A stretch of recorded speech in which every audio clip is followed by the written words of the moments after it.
Hi you guys, welcome back to my channel. It is a beautiful Sunday today, and my name is Shasa. I'm coming at you with another fragrance review. Thanks so much for tuning in. Today's fragrance review is going to look at a fragrance from the house of Byredo, and that fragrance is called 11th Hour. But before we dive into the fragrance, let's talk a little bit about Byredo and really the origins of its brand. So the founder, Ben Gorham, actually started Byredo Perfumes in 2006. But his journey into the perfume industry to me is one that is oh so interesting. So Ben Gorham is actually a child of an Indian mother and a Canadian father. He was actually born in Sweden because his father was traveling overseas and studying to get his PhD. But he spent most of his childhood growing up in Toronto and in New York. So when he was a young adult, he actually ended up coming to the States and finished high school in New York and then went to university in Toronto. What is really so interesting about Ben Gorham, though, is that he really was not in the arts or the perfume industry initially. He actually had initially decided to pursue a professional career playing basketball. And he played basketball not only in college, but professionally over in Europe. As the story goes, long story short, they say that Ben Gorham basically needed to play professional basketball more extensively throughout Europe and was unable to get a European passport, even though he was of Swedish descent.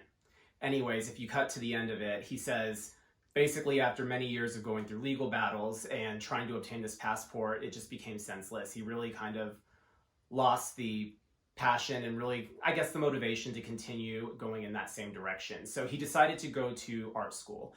And he actually ended up going to Stockholm School of Arts in Sweden and got a degree in fine arts, and thought he would probably be doing something maybe more along the lines of sculptures, painting, but on a chance meeting actually met a very famed perfumer named Pierre Wolf.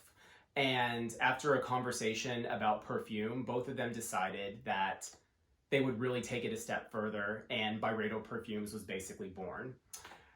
Ben Gorham ended up creating what today is now considered to be one of the most respected and successful lines within the niche fragrance community. And I just can't wait to dive into this one with you guys right now. So, 11th Hour. You know, this fragrance, I would say, is a little bit of a darker twist for Ben Gorham. And here's the bottle. Hope you guys can kind of see that. I love this fragrance. I'll tell you guys, I've really been in the mood lately to do fragrances that smell very holiday-like, very autumnal, I don't know, very festive. I really like scents that just kind of evoke this feeling of holiday spirit because Christmas is my favorite holiday. And despite the kind of melancholy story that is attached to this fragrance, it does kind of give me those vibes. You know, Ben Gorham said 11th Hour was a fragrance about things coming to an end.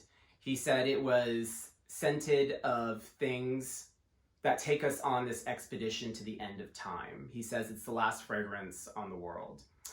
And to me, that just kind of instantly puts me kind of in this mindset of something that is slightly post-apocalyptic. You know, maybe, I don't know, somehow there's been this great disaster, something blew up, and somehow you wake up and you're the only person there, and you can just see, like, you know, destroyed buildings and debris and smoke all around you, and you're trying to figure out, how could it be? How could I be the last person here? That's kind of where my mind goes with this scent, initially, based off of that story. But 11th Hour, nonetheless, is a gorgeous, gorgeous scent. This one opens with notes of bergamot, so you have a really bright citrus fruit. And then we also have a little bit of a really unique kind of note called Timur Ban, or Ban Timur, if you will. And Ban Timur is actually a type of pepper, and it grows in the highlands and kind of the mountainous region of Nepal. And this pepper ranges in colors from either red to green to yellow. And basically it has a very distinctive scent profile to it. It adds a very bright, citrusy, yet kind of peppery scent to the top note of this fragrance. Then, after about 5 to 10 minutes, you're really going to start getting into the heart of the fragrance. And here we see notes of carrot seed, which adds a nice sweet earthiness to the palette of this fragrance. You also have notes of wild fig, and then a very dark, boozy backdrop of rum, which is just delicious. Oh, I'm going to put some on right now. Oh, this is just such a cozy scent, you know? I know, like I said previously, the story is definitely a little dark, despite how, you know, the fragrance actually makes me feel, which is very happy, very festive, and just very cozy and content.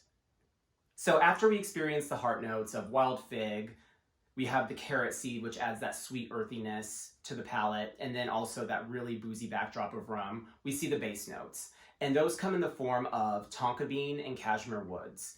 And I would say that particularly on the dry down of this fragrance, the tonka bean really does dominate. That's really what you get left with for the most part, is this very beautiful, smooth, rich, creamy kind of tonka bean finish.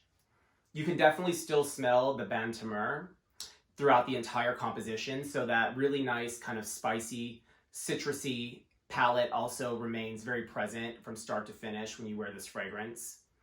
And I would say that the projection and longevity is pretty good. You know, I would say with this one, you're definitely going to notice that it has a very present scent profile or cloud for the first 3 to 5 hours. And then after that, it really becomes a little bit more of a skin scent, in my opinion. It starts to really hug and kind of cling closer to the body.